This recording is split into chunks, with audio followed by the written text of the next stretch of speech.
Ladies and gentlemen, don't you just love democracy? And I don't really hate it either, but the fact that it's in my go to game is pretty questionable to say the least. Well, anyways, there's some good news that Tanki Classic in its early access phase is finally gonna be available at the end of this month. However, something that I'm not too excited about is the fact that there's gonna be a voting process to follow, which will determine whether a certain feature should stay in the game or not.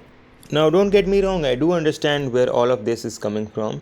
Because yes, Tanki Classic is the old version of Tanki Online, and the developers somehow just need to understand what exactly should be part of that game and what should be kept away from it. And a voting process is a pretty good way to do so. On that note, with all this being said, I just want to make one thing clear. This video is not criticism on the Tanki Online developers, nor is it criticism on Tanki Online or Tanki Classic as a game. This is just my humble opinion, so you can make of it what you will. Now let's start with what the actual problem is. I feel like this voting serves no purpose at all. Bluntly speaking, that's what I feel. Now before I explain this further, I just want you to look at the screenshot on the screen right now. Yes, here's the thing. According to this voting, most of the people that are waiting for Tanki Classic aren't even purchasing the early access bundles. In fact, it's less than 15% of the people that are actually gonna play the game in early access. So the majority isn't even gonna play the game, test it out, or vote for the things that need to be voted upon. It's just gonna wait until the game actually comes out. But that is where the problem arises. And it compels me to ask this big question. Is this minority that's gonna play the early access and vote upon these things an accurate representation of the majority waiting to play the final game? Yes or no? I need your opinion on this in the comments with an explanation as to why you chose your particular answer. You may pause the video to do that and then we'll continue. Alright, now getting back to the point.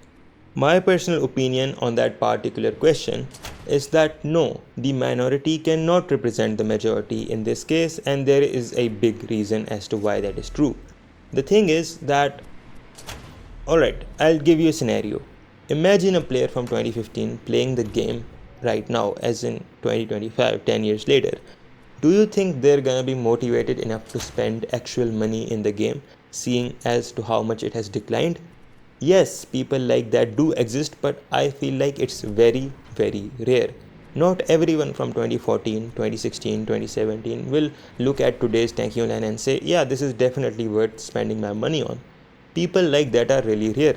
A lot of the people that spend money in the game, and typically the people that excessively spend money in the game, are relatively new players, especially the ones that came after 2018. I'm not saying that everyone that spends a lot of money in the game came after 2018. I'm just saying that most of the people are. Right? This is what I feel. This is my opinion. Now, based upon that, I don't see why any old player would want to buy that Tanki Classic bundle. I mean, yes, they're an old player, and yes, they're gonna be able to play Tanki Classic regardless whether it's at the end of July or at the end of August. One way or another, the early access bundle will end at some point and the actual game will start, right? So if they're gonna have Tanki Classic either way, why would they purchase a whole new bundle in Tanki Online, which is a game that they do not plan to invest in at any point in time, right?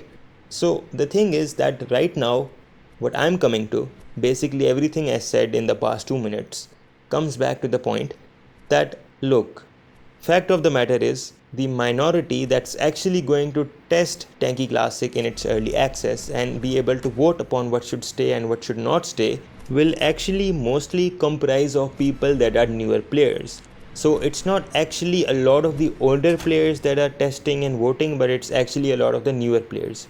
And in that case, the voting is basically gonna be a huge disaster. I mean, we're gonna have a majority vote on skin augments being part of Tanki Classic, because why would newer players not want that?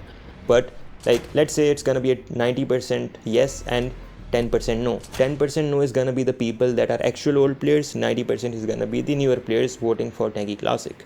So in the end, we're not exactly having an authentic version of Tanki Classic, because most of the people actually voting for the features are not even old players. So that doesn't make any sense, right? And the problem here is that While all this is happening, actual old players are just gonna sit back and hope. They're gonna pray to God that, oh, please don't let skin augments be part of the game, because that's all they can do.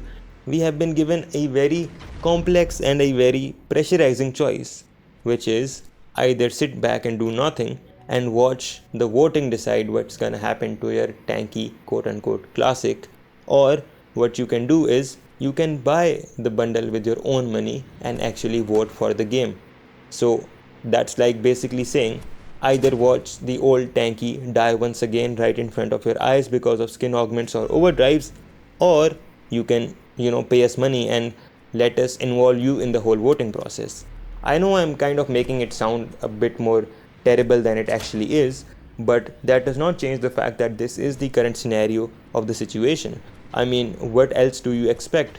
Me personally, the first time I played Tanki Online was in 2014, and needless to say, it's a pretty big thing that I've spent 11 years with this game. Not that I've been constantly playing for 11 years, but it's still like an on and off thing since 2014. Now, the fact that I have this sort of an attachment with this game, and yet I'm not exactly paying money in it, says a lot. I'm not broke, I can tell you that. I can definitely invest in the game, but I'm not doing it, and I have my reasons for that. But the thing is that when old players are being pressurized into actually being part of the voting process to get the old tanky that they've always wanted back, then it's a big problem. Again, this is something that I feel should not happen.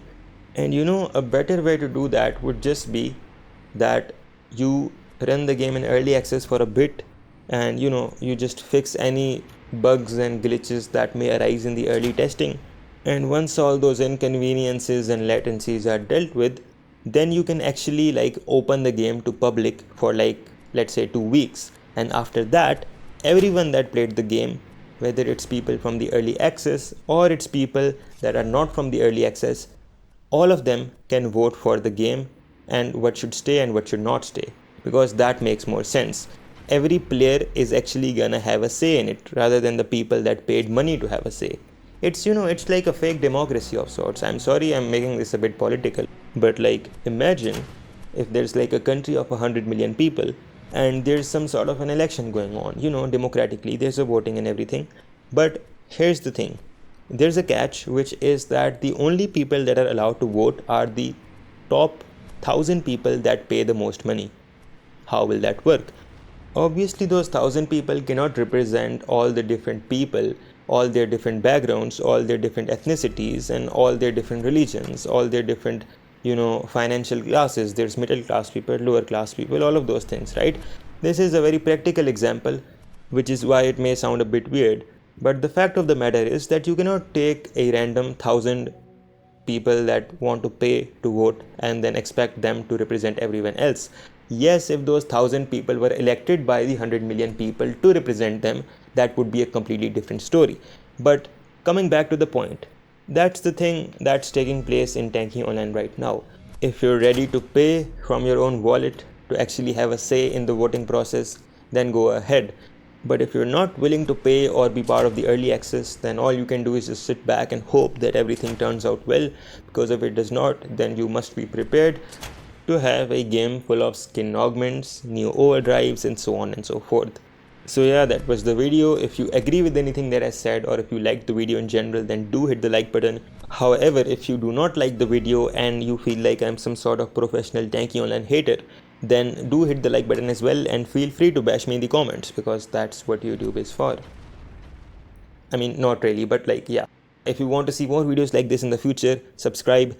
I'll try to upload more often. No promises, but yes, and I'll see you in the next one.